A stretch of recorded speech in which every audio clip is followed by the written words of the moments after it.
सिंह बद्दो को यूपी का सबसे स्टाइलिस्ट और सबसे मिस्टीरियस मोस्ट वांटेड डॉन कहा जाता है। जानेंगे बदन सिंह बद्दो की कहानी। 5 लाख का नामी बदमाश पिछले 5 साल से फरार है। यूपी पुलिस से लेकर एसटीएफ, एटीएस, इंटरपोल तक उसकी तलाश कर रही है। कभी नीदरलैंड तो कभी पेरिस में उसके होने की खबरें मिलती हैं। बद्दो एक ट्रक ड्राइवर के घर में पैदा हुआ, क्राइम की दुनिया में एंट्री की और फिर ऐसा रसूख बनाया कि पश्चिमी यूपी का सबसे बड़ा बदमाश बन गया। बदन ने 10वीं के बाद पढ़ाई छोड़कर शराब की तस्करी शुरू की। फर्जी आरसी के जरिए वो हरियाणा और पंजाब से आने वाले शराब के ट्रक मेरठ में गायब कर देता। उसने ऐसा करके बेहिसाब पैसा कमाया। इसके बाद 90 के दशक में केबल टीवी के कारोबार की ओर कदम बढ़ाया। केबल कारोबार पर एक छत्र राज करने वाले रोमी शिव के मैनेजर पवित्र मैत्रेय की हत्या हुई और बदन सिंह ने केबल कारोबार में पैठ जमा ली। हालांकि प्रशासन के एक्शन के बाद बद्दो का यह बिजनेस ठप पड़ गया, तो उसने अपनी शराब तस्करी की कमाई को ऑस्ट्रेलिया में इन्वेस्ट किया।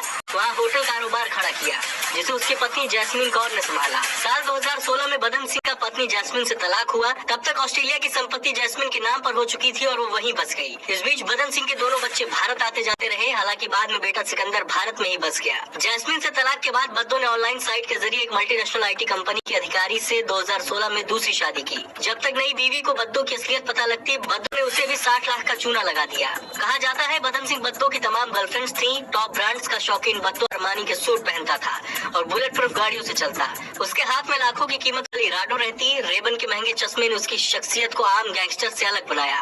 पर्शियन बिल्लियों को हाथ में रखना बद्दो अपना गुड लक मानता था।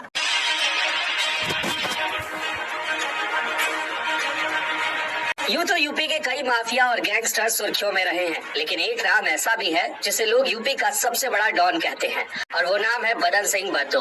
आज जानते हैं बदन सिंह बद्दो की क्राइम फाइल को। ट्रांसपोर्ट बिजनेस, शराब तस्करी और केबल नेटवर्क कारोबार में धाक जमाने के बाद मेरठ के मोस्ट वांटेड बदन सिंह बद्दो के खिलाफ 4 राज्यों में 47 से ज्यादा मुकदमे दर्ज हैं। 1988 से लेकर 1996 तक बदन सिंह पर कई केस दर्ज हुए, लेकिन 31 अक्टूबर 2017 को नोएडा कोर्ट ने रविंद्र सिंह केस में बदन सिंह को उम्र कैद की सजा सुनाई थी। ये एकमात्र ऐसा मुकदमा है जिसमें आज तक बदन सिंह को सजा हुई है। साल 2000 आते आते बदन सिंह कई नेताओं का फाइनेंसर बन गया। बद्दो ने विवादित जमीनों के चक्कर में पकड़कर बेहिसाब पैसा कमाया, जिसके बाद एक ऐसे ही केस में मेरठ एसटीएफ ने बद्दो को साल 2012 में गिरफ्तार किया। बदन सिंह बद्दो ने 4 बड़ी हत्याएं की हैं। बदन सिंह बद्दो के खिलाफ पहला आपराधिक केस साल 1988 में मेरठ में दर्ज हुआ था। जमीन के विवाद में बद्दो ने मेरठ के कोतवाली बाजार में राजकुमार नामक शख्स की हत्या कर दी थी। 10 अगस्त 1996 को बदन सिंह ने मेरठ के टीपी नगर क्षेत्र निवासी अधिवक्ता रविंद्र सिंह की हत्या कर दी थी। बेइज्जती का बदला लेने के लिए बदन सिंह ने रविंद्र को मार डाला था।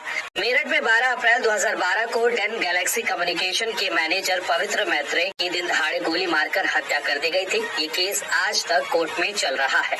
इसके अलावा लखनऊ की SC/ST स्पेशल कोर्ट में 7 जून 2023 को पश्चिमी उत्तर प्रदेश के गैंगस्टर संजीव माहेश्वरी उर्फ जीवा की गोलियों से भूनकर हत्या हुई। वहीं इस हत्याकांड की चार्जशीट में दावा किया गया कि संजीव जीवा को मारने की सुपारी 50 लाख रुपए में बदन सिंह बद्दो ने नेपाल में विजय यादव को दी थी।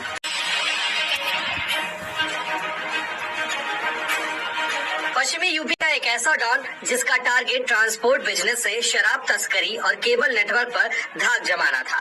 उसके रास्ते में जो भी रोड़ा बना उसे अपनी जान से हाथ धोना पड़ा। हम बात कर रहे हैं आलीशान लाइफ स्टाइल के शौकीन मेरठ का फरार डॉन बदन सिंह बद्दो की। इस डॉन की तलाश यूपी के साथ 4 राज्यों की पुलिस कर रही है, लेकिन बद्दो कहाँ है, किस हाल में है और क्या कर रहा है, इसके बारे में किसी को कुछ नहीं पता है। मैं आज कहानी डॉन बदन सिंह बद्दो के फरार होने की। दरअसल 2017 में बद्दो को नोएडा कोर्ट ने वकील रविंद्र सिंह हत्याकांड में उम्र कैद की सजा सुनाई थी। बद्दो फर्रुखाबाद जिले की फतेहगढ़ सेंट्रल जेल में बंद था। फर्जी आरसी बनाकर गाड़ी बेचने के मामले में 28 मार्च 2019 को बद्दो 5 पुलिस वालों की कस्टडी में गाजियाबाद कोर्ट में पेशी पर लाया गया। वहीं वापसी में बद्दो ने पुलिस कर्मियों को कुछ देर के लिए मेरठ चलने के लिए राजी कर लिया। एवज में बड़ी रकम का लालच भी दिया, जिसके बाद बद्दो के लिए पुलिस की गाड़ी मेरठ के लिए मुड़ गई। वहां एक शानदार 3 स्टार होटल में बद्दो ने सभी पुलिस कर्मियों को छक कर उनका मनपसंद खाना मुर्गा खिलवाया और जमकर शराब पिलवाई। शराब पीकर पुलिस वाले होश खो बैठे। उन्हें होटल में बेसुध छोड़ बद्दो फरार हो गया। बद्दो के भागने के करीब 1.5 साल बाद 5 पुलिस वालों पर गाज गिरी। सभी को सस्पेंड कर दिया गया। बाद में सभी बहाल कर दिए गए, लेकिन तैनाती नहीं मिली।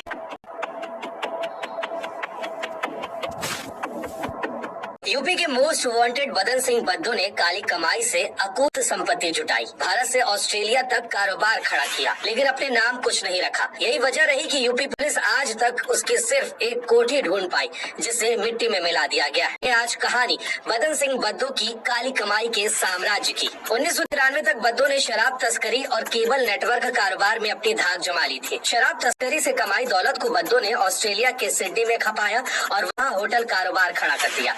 साल 1995 में बद्दो की जैस्मीन कौर नामक महिला से शादी हो गई। जैस्मीन को एक बेटा और बेटी हुए। मेरठ में जब बद्दो की दुश्मनी बढ़ी तो जैस्मीन अपने दोनों बच्चों को लेकर सिडनी चली गई और पूरा होटल कारोबार संभाल लिया। फिर साल 2016 में बद्दो का जैस्मीन से तलाक हो गया और सिडनी की सारी प्रॉपर्टी जैस्मीन के नाम पर हो गई। बदन सिंह बद्दो जिस कोठी में रहता था वो मेरठ के बेरीपुरा इलाके में थी। इस कोठी की कॉस्ट करीब 10 करोड़ रुपए के आसपास थी। 21 जनवरी 2021 को जब पुलिस ने कोठी को ध्वस्त किया तो अंदर का नजारा देखकर टॉप IPS अफसर भी दंग रह गए। बाथरूम में विदेशी फानूस लगा था जिसकी कीमत 15 लाख रुपए थी। किचन में इम्पोर्टेड क्रॉकरी रखी थी। फ्रांस के वाइन ग्लास भी मिले। यहाँ तक कि कोठी का सारा फर्नीचर भी इम्पोर्टेड था। 5 साल से फरार डॉन बदन सिंह बद्दो पर 5 लाख का इनाम है। धरती खा गई या आसमान निकल गया, कुछ नहीं पता। भारत के 29 अंतर्राष्ट्रीय हवाई अड्डों और 13 बंदरगाहों पर लुकआउट नोटिस पहुंच चुका है, लेकिन बद्दो सबसे दूर है कि बद्दो को ढूंढने में पूरे मुल्क की सुरक्षा एजेंसियां कैसे फेल हो गई। 28 मार्च 2019 को फतेहगढ़ सेंट्रल जेल से गाजियाबाद कोर्ट पे पेशी पर लाया गया बदन सिंह बद्दो मेरठ के होटल से पुलिस को ऐसा चकमा देकर फरार हुआ कि वो कहाँ गया किसी को नहीं पता। पूरे देश की सुरक्षा एजेंसियों को छकाने वाला बदन सिंह बद्दो वक्त बेवक्त इंस्टाग्राम पर प्रकट होता रहता है। बता दें बद्दो ने 28 मार्च 2019 को मेरठ में पुलिस कस्टडी से भागने से 5 जनवरी 2024 तक इंस्टाग्राम पर 18 बार पोस्ट डाली है। बद्दो जब भी कुछ पोस्ट करता है तभी सुरक्षा एजेंसियां उसको ढूंढने में लग जाती हैं। हर बार पुलिस एक ईमेल इंस्टाग्राम के कैलिफोर्निया मुख्यालय को भेजती है। वहां से पता चलता है कि जिस मोबाइल में इंस्टाग्राम अकाउंट चल रहा है उसका IP address Germany, Netherlands, Australia, Canada तो कभी किसी देश का होता है। विदेशी मोबाइल नंबर के IP एड्रेस की सटीक सूचनाएं पाने के लिए एक लंबी चौड़ी कानूनी प्रक्रिया है जिसे भारत की सुरक्षा एजेंसियां पूरा नहीं कर पाती। वहीं इंटरपोल की रेड कॉर्नर सर्कुलर लिस्ट में बदन सिंह संधू उर्फ बदन सिंह बद्दो का नाम कहीं नहीं है। यही वजह है कि जब जब बदन सिंह बद्दो की इंस्टाग्राम ID का IP एड्रेस विदेश का आता है तो वहां के कानूनी नियमों को भारतीय एजेंसियां पूरा नहीं कर पाती, क्योंकि विदेशी जांच एजेंसियों के रिकॉर्ड में बद्दो वहां मौजूद ही नहीं है। फिलहाल बीते 5 साल से बद्दो को ढूंढने का क्रम जारी है।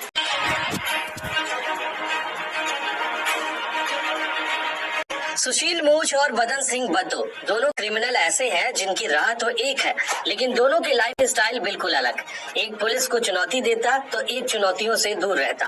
डॉन सुशील 2 साल से फरार है जिस पर 25,000 का इनाम है, जबकि बद्दो 5 साल से फरार है जिस पर 5 लाख रुपए का इनाम है। डॉन सुशील मूछ और डॉन बदन सिंह बद्दो की दोस्ती की 90 के दशक में पश्चिमी यूपी में खासकर मेरठ में केबल टीवी का कारोबार एक मुनाफे का काम था। केबल कारोबार में मेरठ वेस्ट यूपी का सेंटर था। केबल कारोबार पर रोमी शिव का कब्जा था। वहीं केबल कारोबार पर कब्जे की जंग तेज हुई तो रोमी शिव के मैनेजर पवित्र मैत्रे को मेरठ के बच्चा पार्क इलाके में दिन दहाड़े मार डाला गया। उसके बाद ही बद्दो मूछ को अपना गुरु मानने लगा। 2006 के बाद से मूछ और बद्दो की दोस्ती पक्की होती चली गई। कई कारोबार में दोनों ने हाथ आजमाया, चाहे वो शराब या फिर होटल कारोबार। चर्चा है कि दोनों ही डॉन का कई देशों में होटल का कारोबार है। काली कमाई का सारा पैसा दोनों ने विदेशों में खपाया है। वेस्टर्न यूपी में डॉन सुशील मूछ का नेटवर्क काफी शार्प है। इसका कारण कहीं न कहीं बिरादरी का सपोर्ट भी कहा जा सकता है, क्योंकि उसकी बिरादरी के लोग पुलिस, इंटेलिजेंस और गुप्त विभागों में है। यही कारण है कि उसका आज तक भी बाल भी बाका नहीं हुआ है। वहीं बद्दो पर भी जांच आती तो मूछ को पहले खबर लग जाती थी और वो उसे अलर्ट कर देता था। वहीं जब मूछ करीब 3 साल जेल में बंद रहा तो बद्दो जेल से बाहर उसका सारा खर्च उठाता था। फिर 2022 में जमानत पर बाहर आकर मूछ भी अंडरग्राउंड हो गया।